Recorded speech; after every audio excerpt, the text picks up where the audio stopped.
upang patuloy nating paglingkuran, sambahin ang ating nag-iisang Panginoon, ang ating Panginoong Jesus.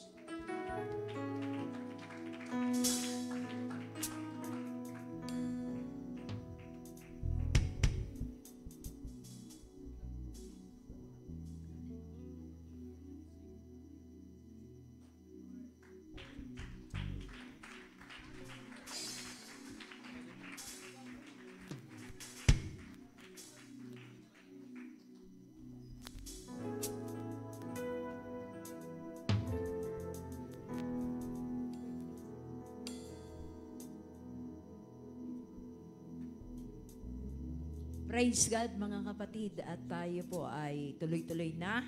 Hayaan nating papurihan natin ang ating Panginoon. Awitan natin yung awit na pupurihin ka. Tunay na Diyos, iisa lang yung tunay na Diyos. Hallelujah, hallelujah, hallelujah.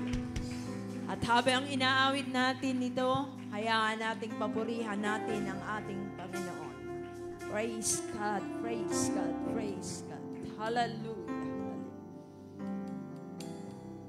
Pupurihin ka, O Diyos,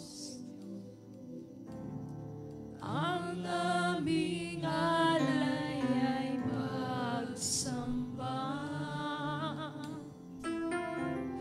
Kaluwalhatian, buong karangalan, kapangyarihan mo'y walang katulad. Minsan pa pupurihin ka, O Diyos.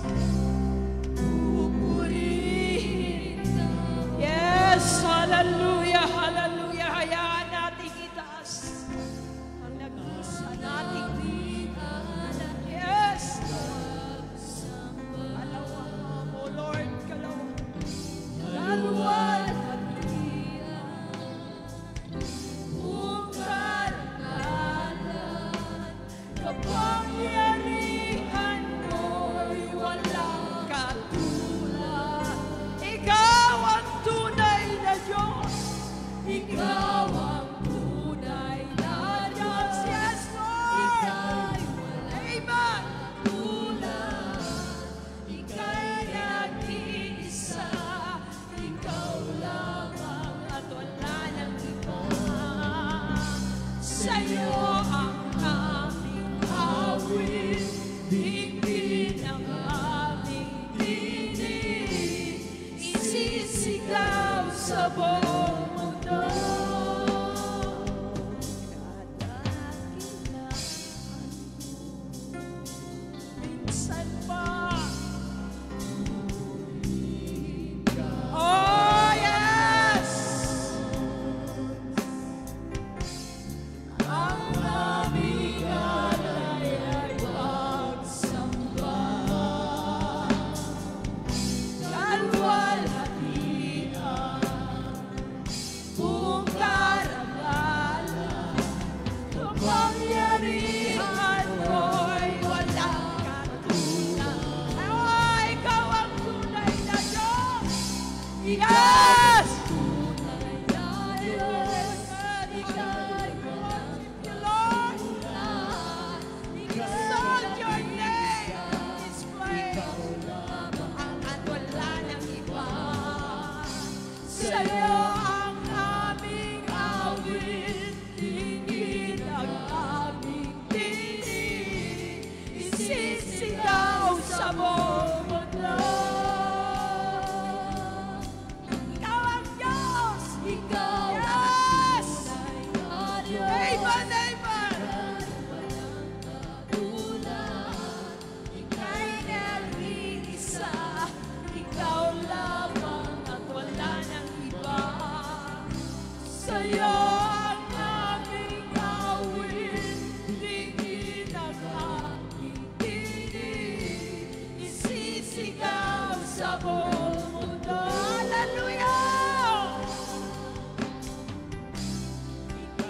Yes! Oh God! Hallelujah! Ika'y nag-iisa,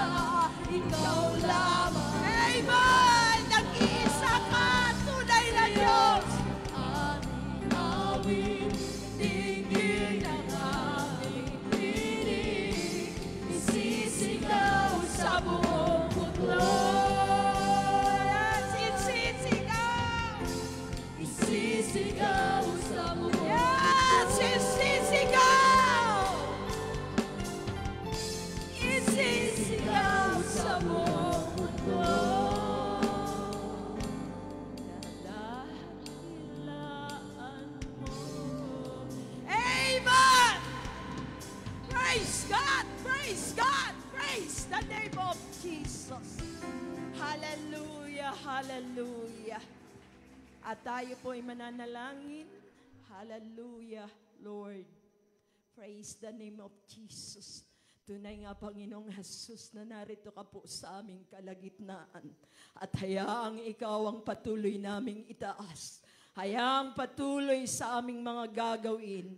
Hallelujah sa revival service na ito, Panginoon. Kalugdan mo, Panginoon, ang bawat gagawin namin. Hayaan, O God, na sambahin ka, purihin ka, dakilain ka, O Panginoong Jesus. At hayaan, Lord, na malaya kang kumilos sa aming kalagitnaan. Lord, sa mga awitin, Panginoon, hallelujah, hallelujah.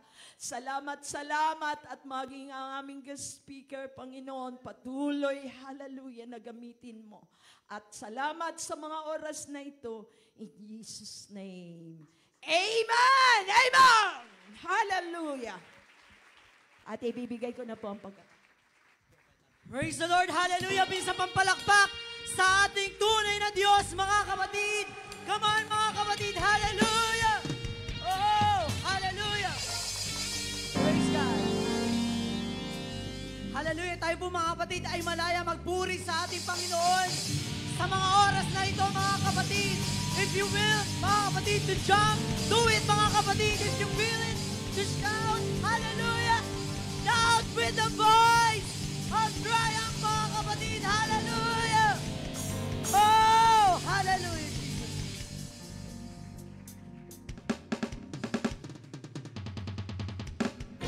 Come on, mga kapatid, let's clap our hands to the Lord. Oh.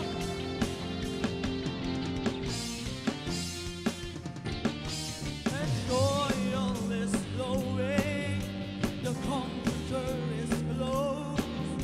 His victory is reeling. Oh, the Holy Ghost. It's resting, refreshing. It's heavenly high. And then pour of Pentecost. It's happening this time. Come on.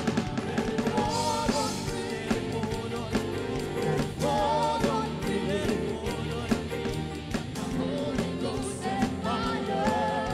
Fall on me. Let it fall on me. Let it fall on me. Hallelujah. Let it fall on me. Let a Pentecostal revival fall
Amen. Gusto pa natin mga kapatid?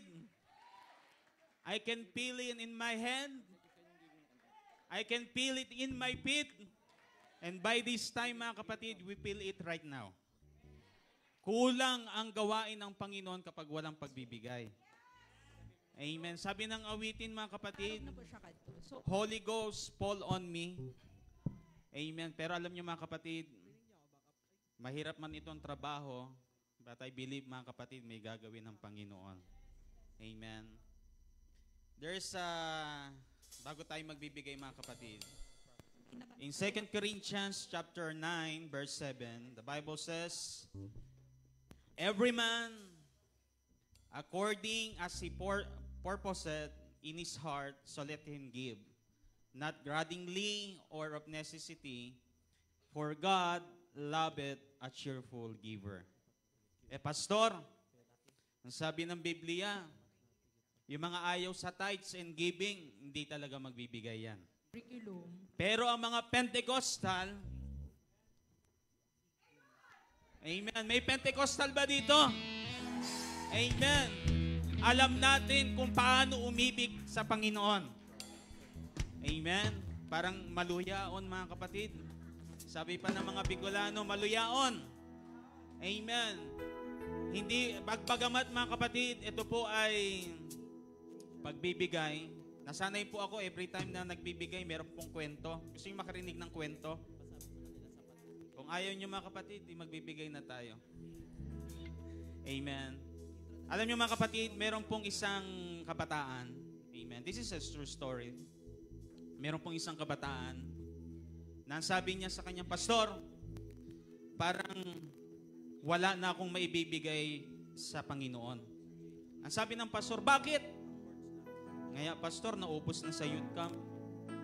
Naubos na sa transient. Pero alam mo, pastor, nagulat na lang ako. Yung sasabihin kung wala na akong maibibigay, meron pa pala akong maibibigay. Hindi sa lahat ng bagay, mga kapatid, pinansyal ang ating pinag-uusapan pagdating sa pagbibigay. Although this is the time of giving, mga kapatid, but the Bible Teachers Congress, ang sabi dito, we are all aspiring teachers. Everybody say amen. Bago tayo magtuturo sa iba, we need to prove it sa atin muna magsisimula. Tayong mga nagtuturo ng salita ng Diyos, tayo po yung nagiging buhay na patotoo na ginagawa natin ang salita ng Diyos. So habang tayo po yung magmamarcha, mga kapatid, magbibigay tayo ng may kagalakan sa ating mga puso. Amen? While the music team, mga kapatid, ay awit, tayo po ay magbibigay sa ating Panginoon.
Pwede bang manatili tayo nakatayo?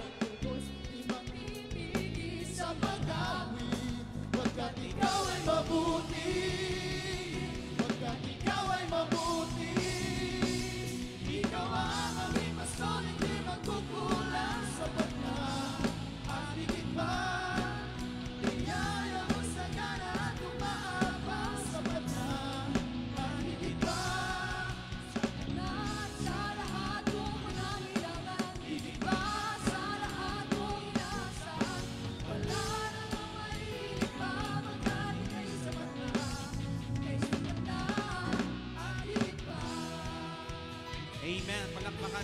ating Panginoon.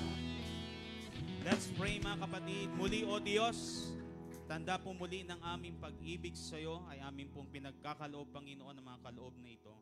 Pagpalain mo, O Diyos, ang lahat ng kamay na iyong ginamit to extend their love sa ministry, Panginoon. At wala po kami hangad sa hapong ito na ikay mabigyan ng kaluguran, Panginoon. Sa iyong lahat ng papuri at pagsamba sa pangalan ni Jesus, lahat ay magsabing, Amen. Praise the Lord.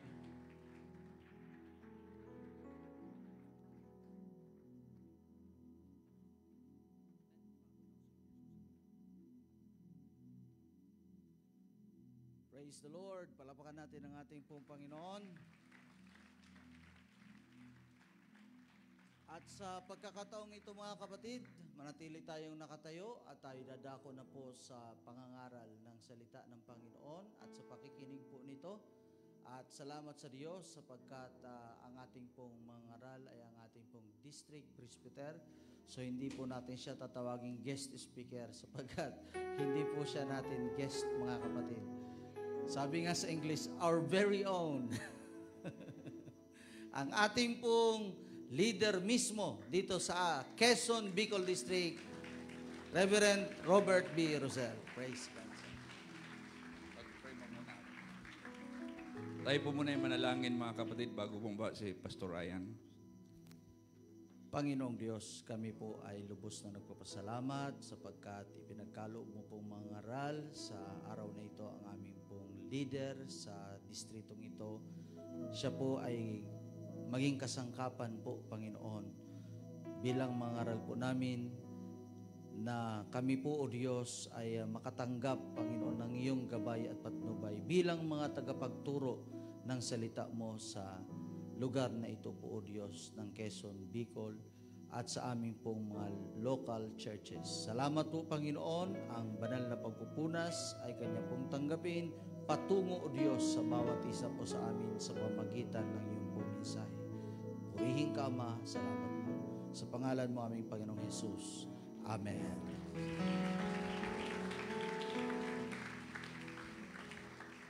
Bago ko kayo umupo mga kapatid, pwedeng kumamahi kayo at na may ngiti. Kamay na may ngiti sa inyong mga katabi. Yan. Huwag niyong kamayan yung hindi nakangiti. Naintindihan ko, karamihan sa atin ay galing sa biyahe, kaya gusto nating magpahinga ng maaga at nagpapasalamat tayo sa organizer natin. Pwede ho kayong paupo na matatapos po tayo ng maaga ngayon at napakaganda po ng ating venue mga kapatid. May basketballan dyan. Yung mga mahilig sa basketball. Ganda na basketballan doon. So, purihin ang ating Panginoon. Salamat po sa pagtugon ninyo, mga kapatid, sa activity na ito. At kailangan natin ng mga katulad ninyo na interesado para maging kasangkapan ng Panginoon, gamitin ng Panginoon sa kanyang gawain.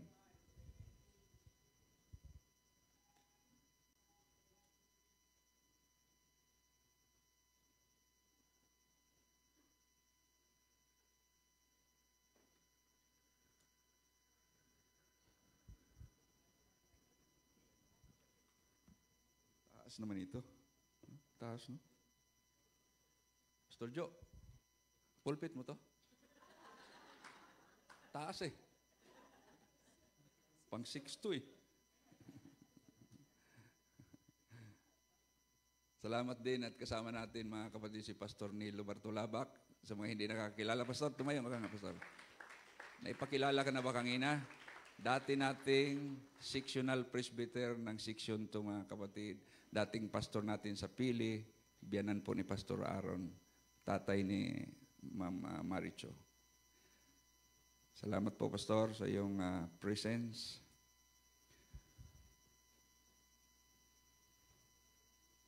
At sa lahat ng kapatiran na narito, na bumiyahe pa ng malayo para lamang makadalo po sa gawain ito, mga kapatid. Kailangan namin kayo.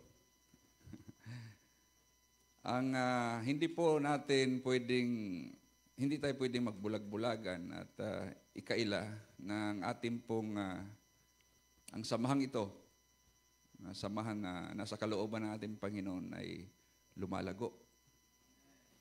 Kaya huwag kayo magpapaniwala dyan sa mga naninira sa atin, kung ano-anong binabato sa atin, walang sistema, ayos lang yun. Sabihin na nila lahat ang gusto nilang sabihin. At isang araw, pati sila ay kasama natin, mga kapatid. Amen. Alam mo, ugali ng mga taong naiinggit, maninira lang. No, di ba? Pero hayaan nyo lang yun. Dahil kahit anong sabihin nila, ginagamit tayo ng Panginoong Diyos, mas marami ang ating nadadala para maglingkod sa ating Panginoon, mga kapatid. At ipagpapatuloy natin yung ating ginagawa. Ngayon, ang mensahe ko po sa inyo sa hapong ito ay bilang pagbibigay ng babala o kamalayan, awareness sa mga, dahil tayo ngay lumalago, ang daming dinadagdag sa atin ng Panginoon. Kailangan maging maingat din tayo.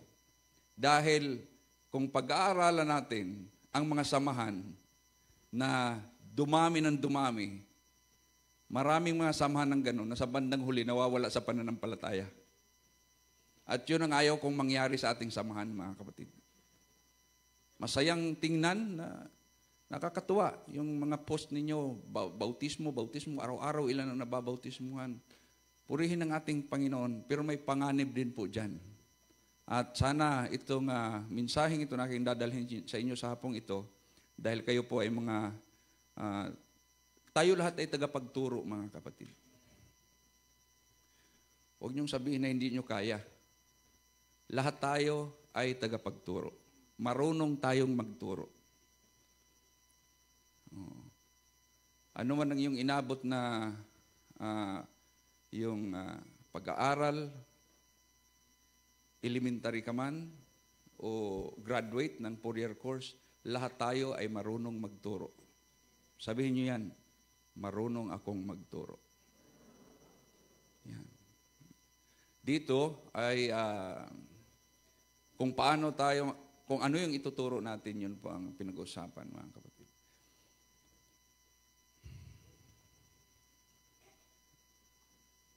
Nakakatakip ako dito, no?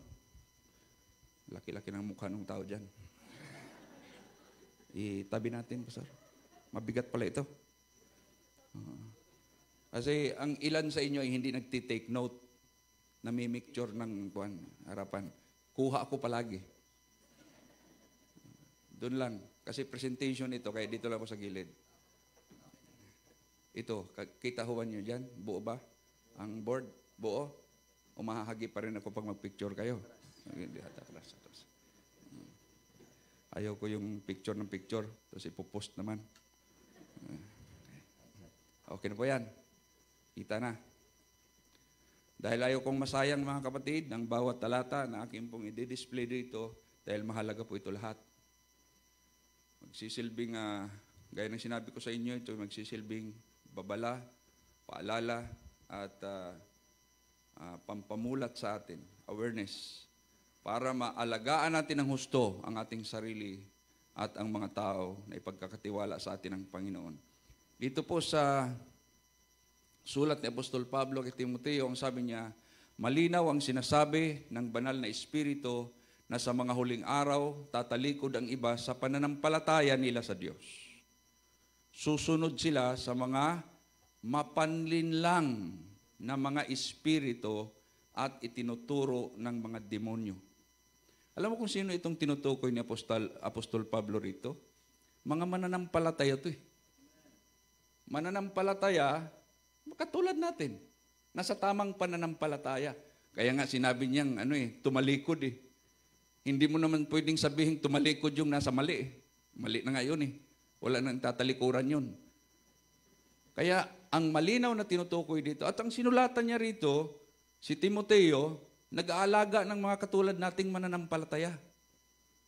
At nagbigay ng babala si Apostol Pablo dahil ang banal mismo na Espiritu ang nangusap sa kanya na mayroon talagang tatalikod. Kahit mayroon niyang warning, mga kapatid, hindi talaga maiwasan. Kaming mga pastor, alam po namin yan. Kahit anong gagawin naming pag-iingat, pagtuturo, pag-i-encourage, mayroon talagang mga tumatalikod. No? Masakit man sa loob namin, pero yun ay katotohanan. Kasi isipin mo lamang, Pastor Ryan, ang Panginoon, nag-focus po siya sa 12, backslide pa ang isa. 12 na lang yun, ha?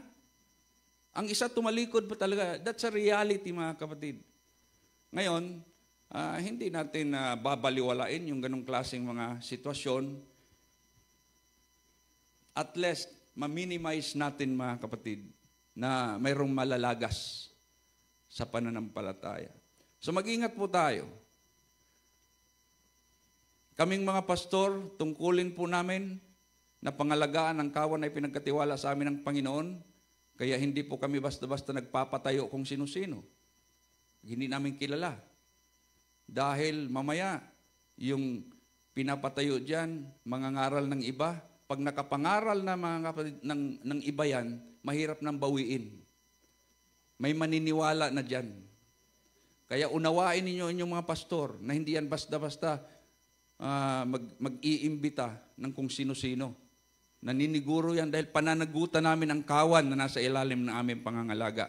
At kayong mga guro na nasa ilalim ng bawat churches, sa ilalim ng pamangasiwa ng inyong mga pastor, kasama kayo ng inyong pastor na mangangalaga sa kawan ng ating Panginoon. Naglilipana po yan, yung ganyan po, itong mga sinasabi ni Apostol Pablo na mapanlin lang. Mapanlin lang. Nakakadaya. Ang pasok nila, hindi mo mapapansin na mayroong mali. Hindi yan mangangaral ng mali, wholesome na mali. Kundi mga kapatid, katotohanan na mayroong kahalong kunting mali. Yun ang mahirap ma-detect. Oo. Kaya mag-ingat po tayo sa ganyan.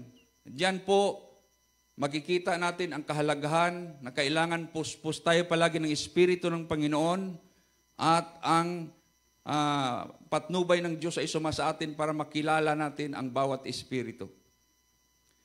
Dahil ito po ay mga mapanlin lang, mga scammers to mga kapatid ng mga Espiritu.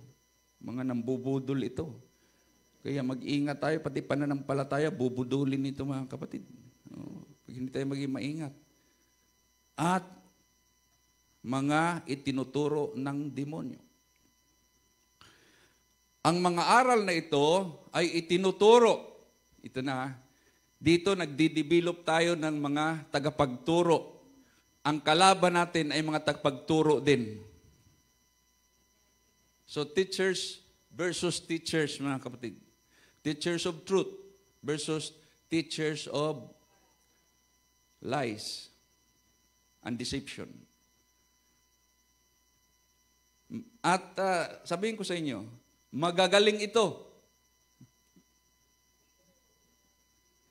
Alam mo kung ano ang primary asset ng mandaraya? Magaling. Kasi hindi makadaya yan kung hindi magaling. Mali yung dala niya, nakakadaya pa rin. Magaling talaga. Dispalinghado yung produkto, napapabili ka, magaling talaga mag-sales stock. Sira yung motor, binili mo, sising-sisi ka, nadala ka sa pandaraya. Ganon din yan, mga kapatid, itong mga ngaral ng mga doktrina ng demonyo. Wala itong layunin, wala itong ibang layunin kundi sirain ang ating pananampalataya. At naglipana yan sila. Naglipana yan sila. Kaya, mandaraya, sinungaling, walang konsensya, or manhid ang konsensya. Wala yan silang pakialam kung mayroon silang nadadamage. Hindi yan sila, mapayapa pa rin yan silang nakakatulog kahit mayroon na silang nasirang mga tao. Ang sa kanila lamang, yung sarili nilang pakinabang. At hindi po yan ang mga teachers na dinidevelop natin. Tayo po ay mga tagapagturo ng katotohanan. At alam niyo ang katotohanan ay isa sa pinakamabigat tanggapin. Totoo ba yun? Kaya huwag kayong magtaka pag nagtuturo kayo, hindi basta-basta tatanggap ang tao. Dahil ang katotohanan, isa sa mga mahirap tanggapin. Yung sabihin ka na ikaw ay maganda. Ang hirap tanggapin nun. Mag-iisip ka muna. Kaya ang kalimitang sagot niyan, ang ganda mo naman. Hindi naman. Kasi hindi kagad niya matanggap, mga kapatid. Ang pogi mo, hindi naman. Pero parang may kumikiliti sa kalooban, di ba? Oh. Ang katotohanan ay isang bagay na mahirap tanggapin. Ilalo na mga kapatid, pag ito ang dadalhin mo sa tao. Sang-ayon ng tao, pero hindi siya basta-basta nagdidesisyon.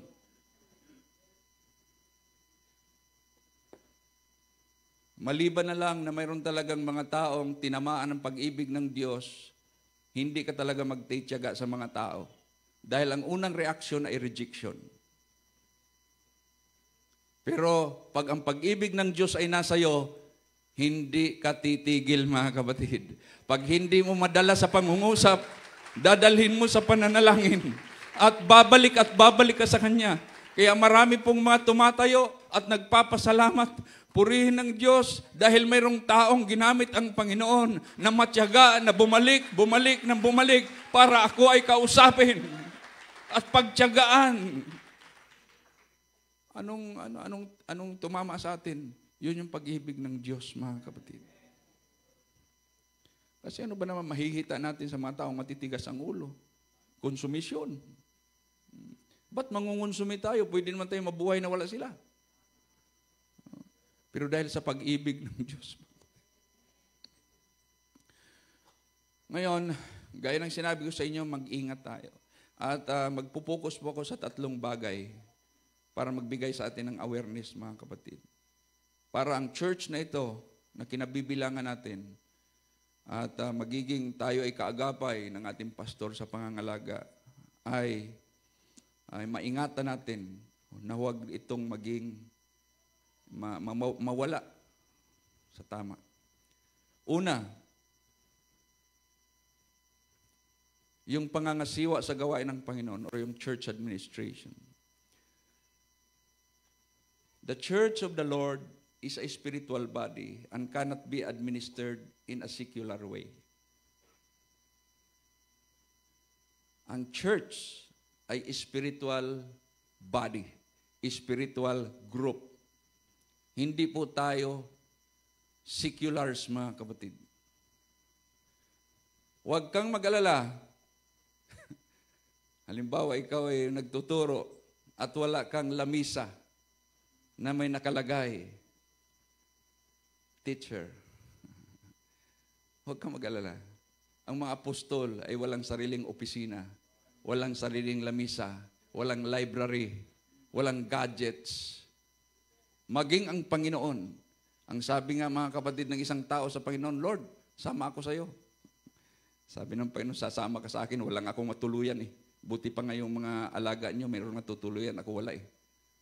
Pero tuloy-tuloy siya sa gawain, mga kapatid. Ngayon, pag gagawin nating secularize ang church, well, salamat kung mayroon tayong mga facilities na magaganda, malalaki. Dahil pinag-uunlad na tayo ng ating Panginoon. Salamat kung magkaroon tayo ng opisina. Salamat kung magkaroon tayo ng sariling upuan, ng lamisa para sa ating panunungkulan. Pero sabihin ko sa inyo, dumami ang mga mananampalataya na wala yung mga bagay na yan. Ipinakita ng ating Panginoon na hindi sa ganyang paraan ay madadala natin ang mga tao sa ating Panginoon, mga kapatid.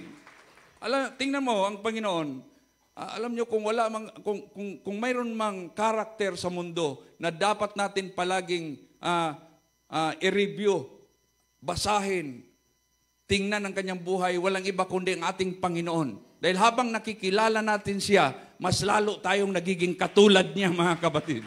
To know Him is to be like Him, mga kapatid. Praise God. Kung gusto mong maging katulad ng ating Panginoon, kilalanin mo siya ng lubusan. Ulit-ulitin mong basahin yung Mateo hanggang Juan, mga kapatid, dahil doon mo makikita kung ano ang ating Panginoon. Now, again, the church of the Lord, it's a spiritual body. Sabihin ko sa inyo, yung mga magagaling na mga managers, na mga business, na mga institusyon ng mundo, pagpastorin mo yan sa simbahan, hindi yan magkakaigi. Dahil kahit gaano katindi ang kanilang masteral for administration, mga kapatid, hindi yan obra sa loob ng church. At kung itong magagaling nating pastor dito, yung pastor ninyo na magaling, yan ay pahawakin natin, gawin nating, ano bang tawag dito sa school nitong pinakahid niya? Hindi, mayroon pa yan higit sa principal. Bahala na kung anong tawag. Pastor Ryan, bigla na lamang, ngayong, July ngayon, ano? Ngayong August, ikaw ang mga siwa ng school na ito. Magaling ka naman, pastor eh. Oh. Ano, Pastor Rani, tanggapin mo? Ikaw ang gawing administrator ng school na ito? Babagsak ang school na to.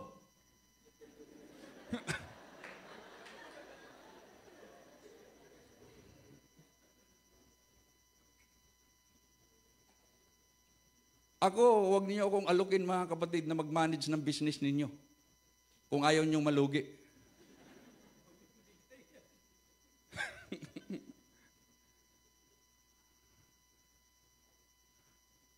Ibig ko sabihin, hindi mo pwedeng pagsamahin yan. Iba po ang pamamalakad sa loob ng church kaysa pamamalakad sa labas ng church, mga kapatid.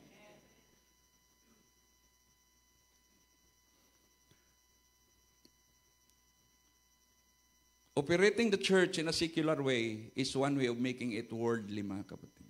Alam nyo, may mga worldly Christian church. Sangayon ba kayo dyan? May mga makasanglibutang Christian churches. At isa po sa dahilan kung bakit sila naging worldly, dahil yung pamamalakad na ginawa sa kanila. Naka-pattern sa makasanglibutan, mga kapatid.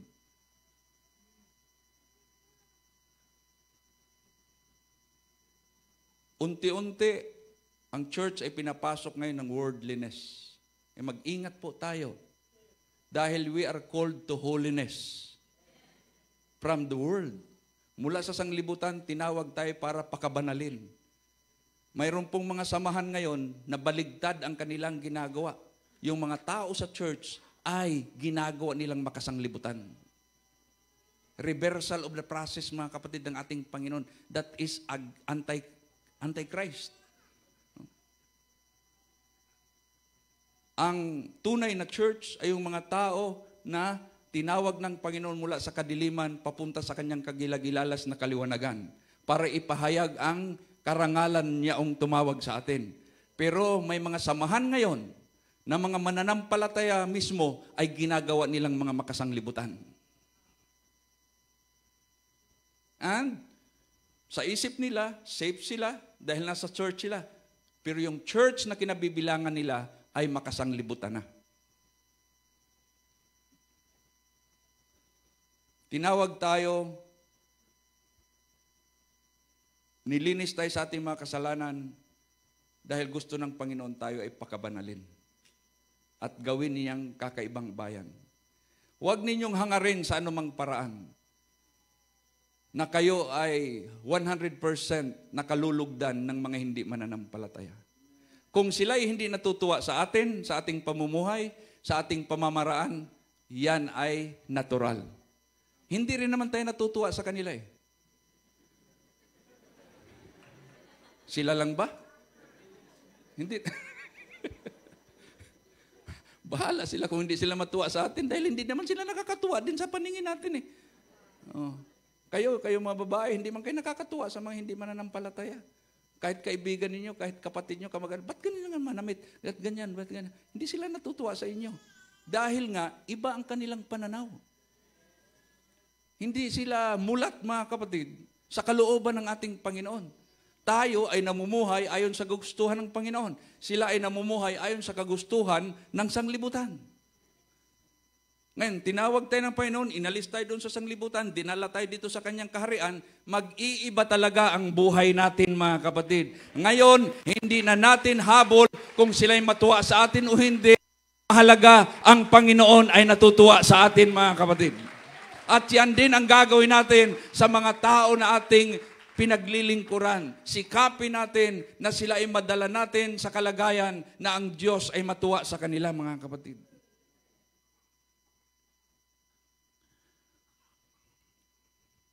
Alagaan ninyong mabuti ang mga mananampalataya na kasama ninyo. Katulad sila ng mga tupa at kayo ang mga tagapag-alaga. Hindi man popular sa atin dito ang tupa eh. Hindi anuhin na lang natin yung gawin nating Pilipino ang sitting. Sino sa inyo may alagang kambing? Kasi wala nung may alagang tupa rito. Wala pa rin. Sino may alagang pusa? Sino may alagang pusa? Yung pit talaga nyo, hindi yung pusakal ha. Yung pusang kalye. Di ba ang aso askal? Ang pusakal. Mga napulot lang sa kalye. Anong ginagawa nyo sa inyong kuhan? Sa inyong mga alaga? Sa inyong mga poor babies ninyo, ang tawag dyan. Aso. Wow! Ako minsan ay namamangha sa iba. Sila'y lingkod ng kanilang alaga. Sa totoo lang. Sa totoo lang. Ginawa na kayong lingkod ng inyong mga alaga, mga kapatid.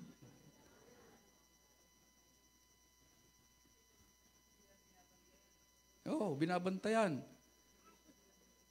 Nilalagyan ng beadings, pinapaliguan, dinadamit. Nalukod. Ay, matindi yung iba pag tag-init, pastor. Nasa air condition kung hindi man naka-electric fan. Kasi mga mahinang nilalang yan, yung mga yan. Oh. Hindi yan kasama sa original creation ng Panginoon. Hybrids ang mga yan. Gawa ng mga tao yan.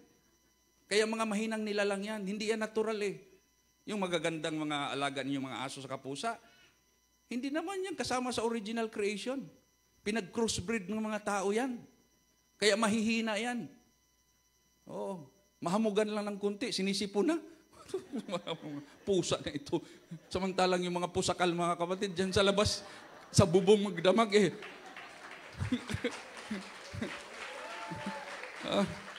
Yung mga aso ninyo, naku, hindi kumakain ng mga tira-tira. Abay, dog food.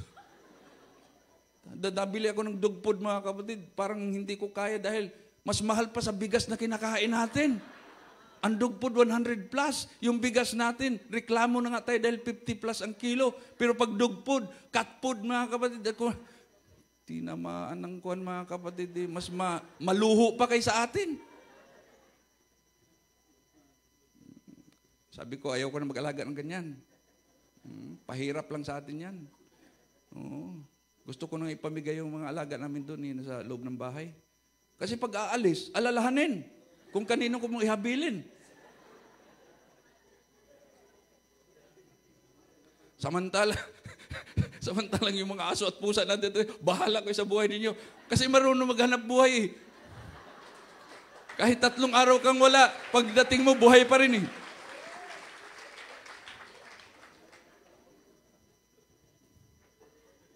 Nakaka-relate ang lahat dahil mga kapatid, na-addict na tayo sa ganyang pangangalaga na ngayon kung paano. Balik tayo rito. Ngayon, paano nyo inaalagaan ang inyong pusa, ang inyong aso, yung mga pets ninyo? Pinagmamalupitan ba nyo? Hindi. Yun ang sinasabi ko eh. Alalang-alala tayo. Ako nung minsan mga kapatid, may dinala pa sa veterinaryo. Nung inuwi ay nakadextrose. Naku na. Tapos malaman mo, ang mahal-mahal, magkano? 3,500 din ang confinement. May hospital din na mga ganyan. 3,500 pag kino-confine mo. 3,500. Ano na ito ka ako? At may libingan na ngayon ng mga ganyan. Kaya kasunod niyan, makikita natin punerarya ng mga aso, punerarya ng mga puso. Hindi ang sa akin dito mga kapatid, ang sa akin dito, kung yang mga nilalang na yan ay talagang pinag-uukulan natin ng pagmamahal. Pag yan ay nagkakasakit, napapaiyak, nakakaiyak din, lalo pag namatay. Paano yung mga tao na inaalagaan natin? Paano ba natin sila inaalagaan mga kapatid? Kung nakukuha nating magbuhos ng damdamin sa ganyang klaseng mga alaga, paano ang tao na mas higit kaysa mga alaga na yan mga kapatid? Lalo't higit yan ay mga tinubos ng ating Panginoon. Hallelujah. Tulad yan mga tupa. Dapat taos-puso ninyo silang pangalagaan dahil ito ang nais ng Diyos. Alam mo ba, pag tao na ang alaga mo, yun na. Kaya minsan gusto nila mas pusa sa kaaso dahil ang tao nakakainis talaga mga kapatid minsan. Di ba? Oo. Kailangan mo talaga ng maraming kilo ng pag-ibig mga kapatid. Dahil ang tao talaga nakakainis. Oh. Sino sa inyo na nainis na sa tao? Umamin na kayo, mga kapatid. Daming mga nakakainis sa tao. Kahit naman Kristiyano na mga kapatid. Tapos inaalagaan mo. Mamaya, tinuruan mo. May follow-up ka pa. May pa-chat-chat ka pa mga kapatid. Tapos mamaya, mabalitaan mo kung ano nung ginagawang kabalbalan. Nakakainis, parang nakakapundi, nakakawalang gana. Pero salamat na lang mga kapatid nga, dahil yung pag-ibig ng Diyos ay nasa atin. Ay, nako naman. Kung hindi lang dahil sa pag-ibig ng Diyos, kahit kami, nag-quit na kami rito eh. Pwede naman kami magtrabaho eh. Sino dati makulit dito? Mga pasaway kayo sa inyong pastor. Pero tinan mo, pinagtiyagaan tayo, tumino din tayo mga kapatid. Kaya alam mo, isang bagay na natutunan ko, nagkakaedad na rin kami mga kapatid eh. Binabaliwala. Yun ang tinuro sa akin ng Panginoon. Hayaan mo yan. Gumawa siya ng problema, hayaan mo yung problema niya. Magdusa siya. Ba't magdudusa ka para sa problema niya?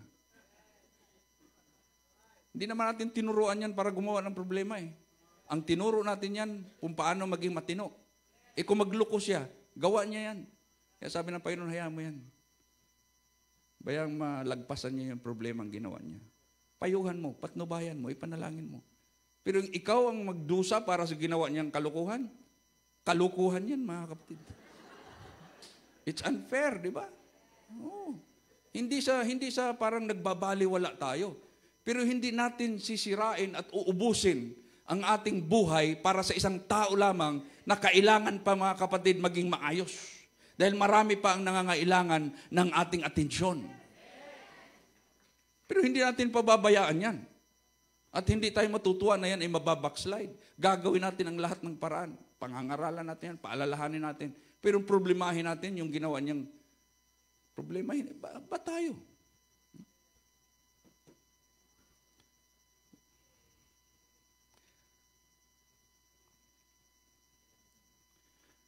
Maglingkod tayo, hindi dahil sa napipilitan lang kayo, o dahil sa may hinihintay kayong kapalit o kabayaran, kundi dahil sa nais talaga ninyong makatulong sa kanila. Salamat, purihin ng ating Panginoon. Magpasalamat tayo sa Diyos dahil may mga tao na ginamit ang Panginoon na matyaga, mga kapatid, na nagturo sa atin. Ang iba sa inyo dito ay nag-backslide, Pero mayroon talagang tao na nagmalasakit sa inyo, na inaabot kayo mga kapatid, hinanap kayo sa Facebook, ang inyong account, kinunta kayo, Brad, kumusta ka na sister? Kumusta ka na? Namimiss ka na namin. Praise God, pinuntahan ka sa bahay mo, kahit pinagtataguan mo, kahit iniiwasan mo, kahit sinusungitan mo, pero pinuntahan ka, purihin ang Panginoon dahil sa mga taong ginamit para tayo mga kapatid, ay madala sa tamang kalagayan sa ating pananampalataya. Pinag-uusapan natin dito yung church administration, pangangasiwa sa loob ng church. At ang sabi pa ni Pedro dito, huwag kayong maghari-harian sa mga mananampalataya na ipinagkatiwala sa inyo upang alagaan, kundi maging halimbawa kayo sa kanila.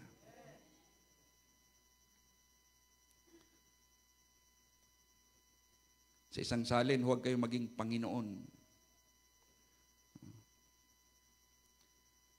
Kailangan maging halimbawa tayo, mabuting halimbawa.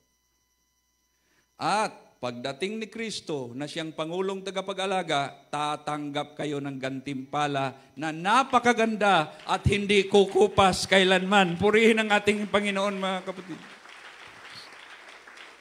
Huwag tayong maghanap ng gantimpala mula sa ating paglilingkod. Kung isa lang ang tinuturuan mo, tutukan mo lang yan, pagtiyagaan mo. Ngayon, huwag kang mayroong Panginoon na nakakaalam ng ginagawa mo at mayroong pong gantimpala ang Panginoon na nakalaan sa iyo, mga kapatid. Amen. Praise God. Minsan, gagastusan mo pa yung tao, makapunta lang sa gawain. Sige, akong bahala sa iyo, sponsoran kita. Ganito. Alam mo na, maraming mga tao, mga kapatid, na reklamador. Ikaw yung tagasalo. Sige lang. Bandang huli, magpapasalamat yan sa iyo. Alam mo, konsuelo na sa atin yun, na mayroong magpasalamat sa atin, mga kapatid. Purihin ang ating Panginoon. So, mag-ingat tayo. Sa ating church administration, mga kapatid, huwag tayong gagaya sa mga makasanglibutan. Walang busing sa atin dito. Lahat tayo ay lingkod. Isa lang, mga kapatid, ang ating pinaglilingkuran. Isa lang ang ating Panginoon. Kung anuman ang ating tungkulin sa mga local churches natin, gampanan natin ng maayos yan, na hindi para sa tao, kundi para sa ating Panginoon, mga kapatid. Pangalawa na dapat nating pakaingatan, at ito talaga ako'y alarmang-alarma dito pagdating sa church music. Alam ko dito, marami ang mga music enthusiasts. Yung mga kabataan, yung mga bata pa, anong gusto mo? Gusto ko tugtog. Gusto ko drums. Mag-ingat tayo sa music dahil yan ay isa sa ginagamit ng dyablo ngayon para sirain ang maraming mananampalataya. Ibang klase na ang style ng music ngayon.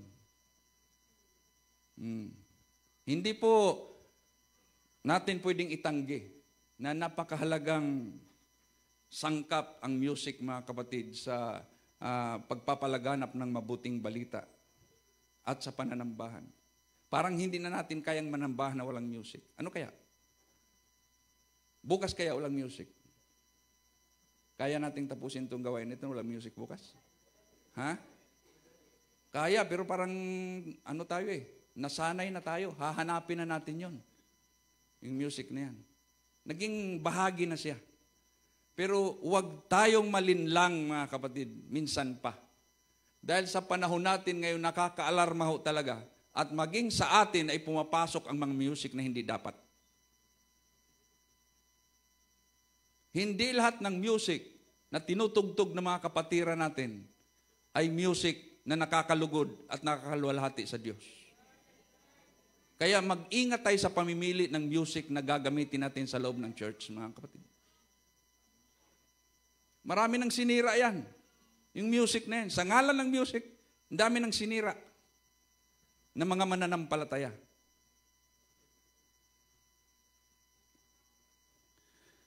Huwag nating hayaan na aagaw ng malaking bahagi at atensyon sa gawain ang musika at ang mga musicians. Yan ang pinagmamasdan ko ngayon. Ako sabi ko, may mga musicians na agaw eksena. Showmanship, salip na worship. Umaagaw na eksena, mga kapatid. Kaya tingnan niyo ang nangyayari. Panunuorin na lamang siya ng mga tao sa halip na mag-worship ang mga tao. Dahil performance na ang nangyayari.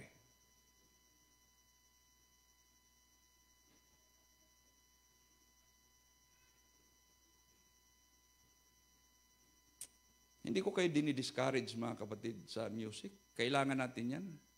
Pero itama natin ang ating mga sarili. At huwag tayong gumaya doon sa mga napapanood natin. May mga simbahan na hinahayaan nila na tumugtog, basta't marunong tumugtog, convert man o hindi. Binibigyan nila ng break, pinapatayo nila dito. Kaya ang mga itsura, mga kapatid, dapat pang makonvert.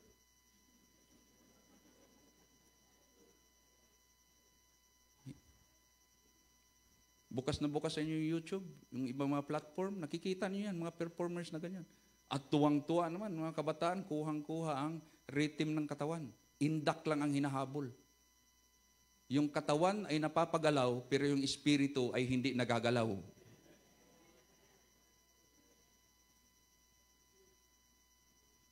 Kaya musicians, please. At maging sa pagtuturo ninyo, sa mga pastor na kasama ko rito, iniingatan namin na magpatayo ng mga musicians na wala sa ayos. May mga musicians na gusto nila silang sambahin. Sa halip na sila ang manguna at ituro sa mga tao na sambahin ang ating Panginoon.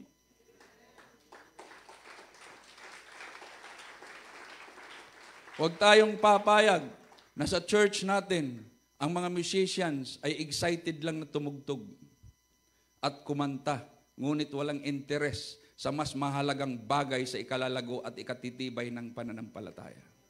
Mayroon ba? Meron.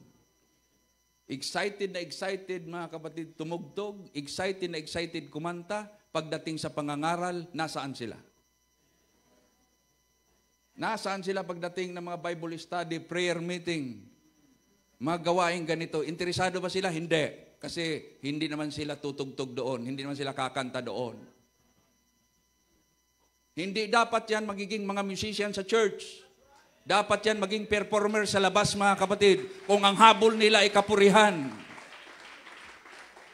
Walang lugar ang ganyang klaseng mga tao dito. Dahil pag mayroong isang taong mang-aagaw ng kaluwalhatian sa loob ng church, sira ang pagkilos ng ating Panginoon, mga kapatid. Hindi katakataka na may mga simbahan na kahit anong gawin ng pastor na pananalangin at pag-aayuno, parang napakaganit kumilos ng ating Panginoon. Dahil may mga taong tumatayo, mga kapatid, na gusto nila sila ang naluluwalhati.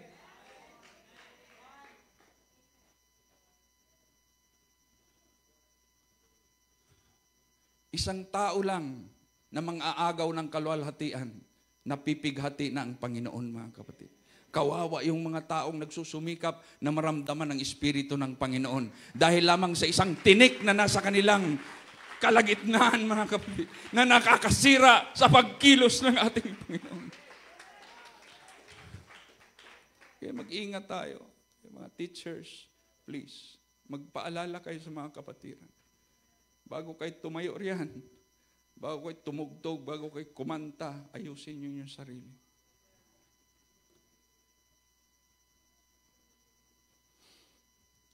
Ito yung tatlong klaseng music sa loob ng church, mga kapatid. Sa pagtitipon ninyo, umawit kayo ng mga salmo, himno, at iba pang mga awitin na espiritual. Buong puso kayong umawit at magpuri sa Panginoon. Yan din ang inulit ni Pablo sa Colosas. Umawit kayo ng salmo, himno, at iba pang awitin na espiritual na may pasasalamat sa Diyos. Tatlong klase ng music. Salmo. Ang mga lyrics kadalasan nito ay nanggagaling sa mga verses ng Bible. Lalo tigit sa Book of Psalms. Kaya tinawag na salmo yan. Dahil yung aklat natin ng salmo, ng mga awit, may mga tuno yan eh. Awit talaga yan. At nung panahon nila, maging sa panahon ni Pablo, ang iba dyan ay na-preserve nila kung anong mga tuno niyan. Yun yung sinasabi nilang salmo.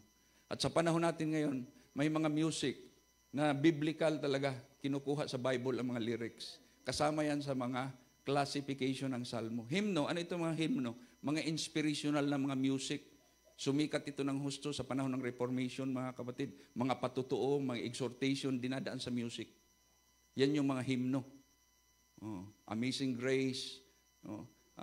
Ano pa? Yung mga kabats nung awit na yan, mga himno ang classification yan. Ngayon, hindi na masyado pinapatulan yung himno dahil meron tayong modern Christian music. And, ang pinakamalaga dyan, awiting espiritual. Yung mga awitin na nakakapagpasigla sa ating espiritu, hindi yung sa ating laman. Ngayon, hot na hot ang mga music basta't nakakaindak. At maraming itong mga baguhan ngayon, kami mga pastor minsan nag-uusap kami, tapos mayroon kaming naalalang music na talagang pag inawit ng mga panahon namin, sasamba ka talaga sa Diyos. Awitin mo ngayon, mga nakanganga. Hindi nila type ang ganong klaseng music, pero mga spiritual music yun, mga kapatid. Sa music na yun, praise God, sabihin ko sa inyo, maraming bisita sa church, mga first-timer na dumalo, hindi pa pinapangaralan, music pa lang na ganon, spiritual music, umiiyak na sa Panginoon, mga kapatid. Pero yung music ngayon, mga bisita napapaindak, napapasigla, kuhang-kuha ang laman. Pero ang espiritu ay hindi naaabot. Mas lalo lang nagiging mga makasanglibutan.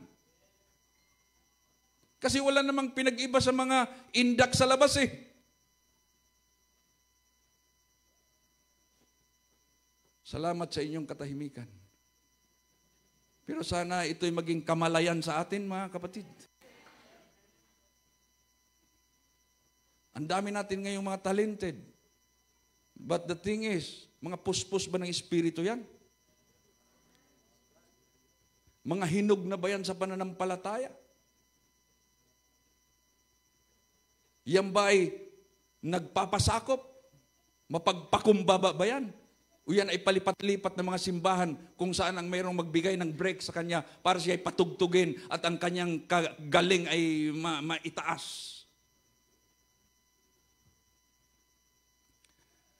Hindi lang po tayo ang nagpapaalala ng ganyan. Manood kayo sa mga YouTube nyo, FB ninyo, ang dami nang nagpapaalala ng ganyan dahil napapansin nila ngayon na ang music ay isa sa ginagamit para sirain ang Kristyanismo, mga kapatid. May mga churches na ngayon na maging ang pastor ay mukha ng adik. Lalo na mga musician.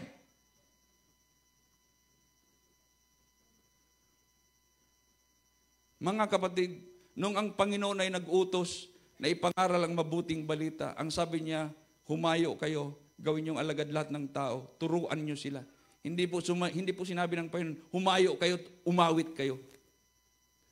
Walang malaking conversion na nagmumula sa music. Ang gusto kong magiging mga musician ay yung mga involved sa evangelism, mga kapatid. Dahil pag ganyan ang mga musician natin, pag tumugtog yan, ang iniisip yan, mga kapatid, na mayroong makonvert, na mayroong maging mananampalataya. Hindi lamang yung gusto nila ay kanilang mairaos, mga kapatid. Ang iniisip palagi yan, sana ako ay maging blessing para yung mga bisita ay makakilala sa Panginoon. Kaya mga pastor, mga kasama ko rito at mga musician na narito, mas gusto namin kayo ay ma-involve sa evangelism, mangaral kaysa umawit ng umawit, wala namang nakukonvert. Nakailang awit ka na, 100 na mula na ikay na-convert. Mayroon na bang na-convert sa kaawit mo? Wala. Abay, mangaral ka. Tumigil ka muna sa pag-awit at mangaral ka. Mas kapakipakinabang ka. Amen.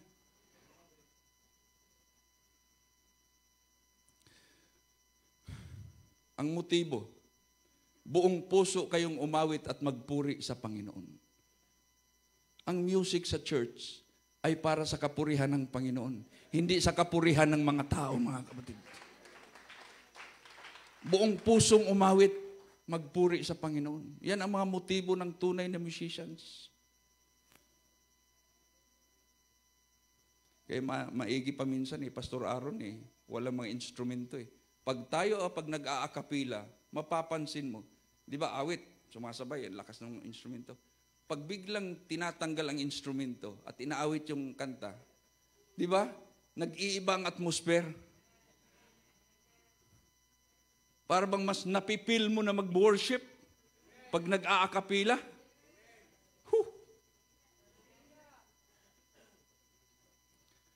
So sana ito yung maging awareness sa ating mga musician. Wala namang problema sa inyo Salamat sa mga talento ninyo. Pero ayusin niyo yung mga sarili. Hinahanap ko, panahon namin mga musicians kami mga kapatid. Musician ako sa church. Altar call, tumutugtog kami. Napupuspos kami habang tumutugtog.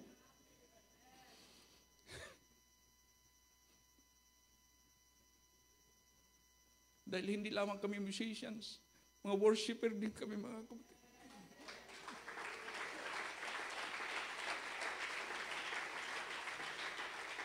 Pag maramdam mo ng Espiritu ng Panginoon, tumigil kang tumugtog at sumamba ka. Mas maganda pa mga kapatid, pakinggan sa Panginoon yung pagsamba mo kaysa pagtugtog mo mga kapatid. Minsan yung ating music nakaka-interrupt sa worship. Kaya may mga panahon ng pastor natin, sinisinyasan ng mga musicians. Cut ninyo yan. Kasi ramdam nila nakakasira ng daloy ng Espiritu ng Panginoon.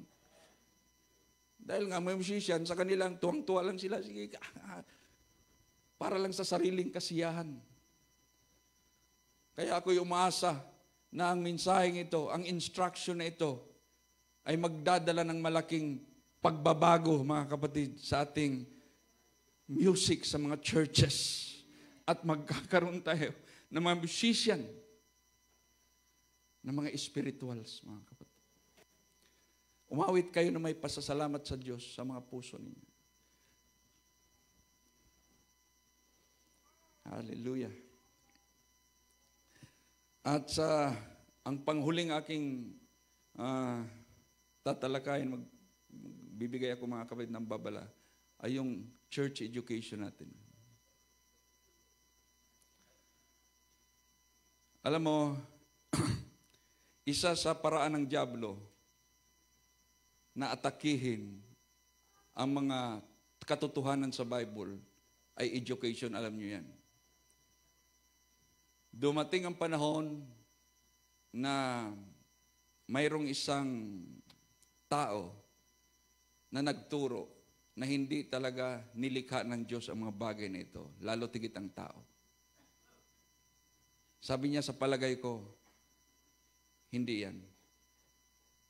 Dahil pinapatnubayan siya ng isang masamang espiritu at nililin lang siya. At nabuo niya ang theory of evolution. Na yung mga sumunod na mga wise men sa kanya, sinasabi, ay naniwala sa kanya. At inexploit nila yung theory of evolution, mga kapatid.